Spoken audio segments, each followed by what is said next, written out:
Color my world. My husband of 11 years had left me.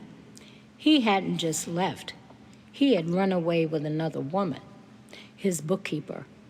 And he hadn't just left me. He had also abandoned our 4 small children.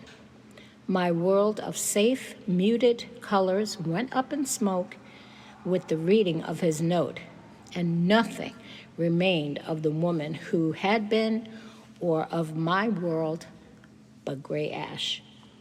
When I took stock of myself, I saw an insecure, overweight housewife with 4 small children and no skills with which to support them. The 2 things I did have were determination and friends. Because I was suddenly without funds, my father offered me the job of bookkeeper at the family business, at the farm implement dealership he co-owned with my husband. I was to replace the woman who had ran off with my husband.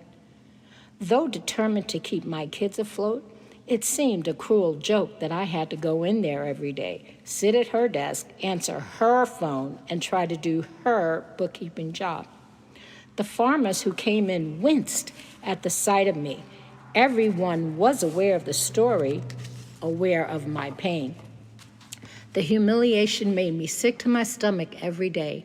I was so insecure that going to the mailbox or the grocery store took all my energy. Where only a week before, my quiet days had been spent looking after the children, cooking, cleaning, and knitting, I was suddenly thrown out into the working world, unprepared. After a few weeks, I decided that if I had to work as a bookkeeper, I would learn how to do the job correctly. I enrolled in a night class in accounting. Oh, I hated it. Numbers had never been my thing, and being in class with all those bright young people unnerved me, but I was determined to make a life for my children at any cost. After I successfully passed that first course, my father offered to buy out my half of the business so that I could go to school full-time. This meant I would have an income while attending classes. By the time the payments ended, I could have my degree and hopefully a high-paying job.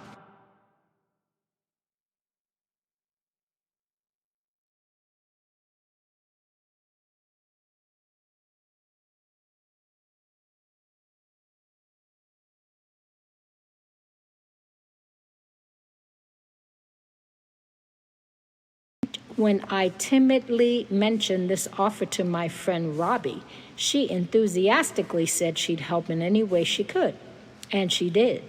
Within days, we were maneuvering the parking lots of the nearby community college and marching toward the registrar's office where I signed up for accounting classes. I was going to be an accountant, me, who had always hated numbers. Robbie said that we needed to celebrate this first step toward a new life, so we stopped at a restaurant for lunch. There we met another old friend, Joanne, who had been a commercial artist. She was now painting her own watercolors and taught art classes. In fact, her classes had been one of my few indulgences between my first 2 babies. Like everyone else in town, Joanne had heard about my plight and asked how I was doing. At least there was something new to tell. "She's going back to school," Robbie grinned. "Oh," my former teacher exclaimed. "You're finally going to get into graphic design?" "No," I stammered. "Actually, I just signed up for accounting courses." "Oh?" She was clearly confused. I was stunned. It had never occurred to me to go to school for something I wanted to do. Since my husband's disappearance, I had plodded along doing whatever was necessary, going through the motions of my life. As we drove home, I thought about the possibility of changing my major. I reopened the catalog in my lap to the section describing graphic design. The course names danced before me as I read them to Robbie. Illustration, art history, oil painting. Could this be a real career? I gasped in awe. Thank God, Robbie was now laughing. I was beginning to think that this was all just a wasted effort.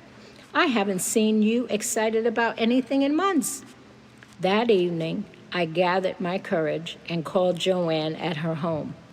Do you think I could support my children with graphic design? I asked. I did it, and you're good, very good. I really believe that you could do it too, she answered, and it sounded as if there was even relief in her voice.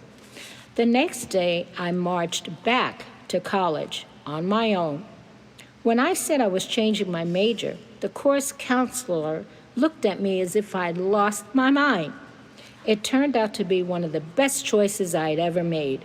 And you know what? I'm actually thankful for my first marriage and for having to live through such traumatic times. And you know what? I am actually thankful for my first marriage and for having to live through such traumatic times. If not for that marriage, I would not have my wonderful children. If I had not had to struggle, I might still be thinking of myself as an unhappy, overweight housewife, afraid to leave the house.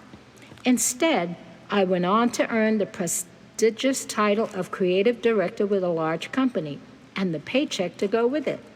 My studio wall is lined with awards, which I consider medals of honor in my long-fought battle.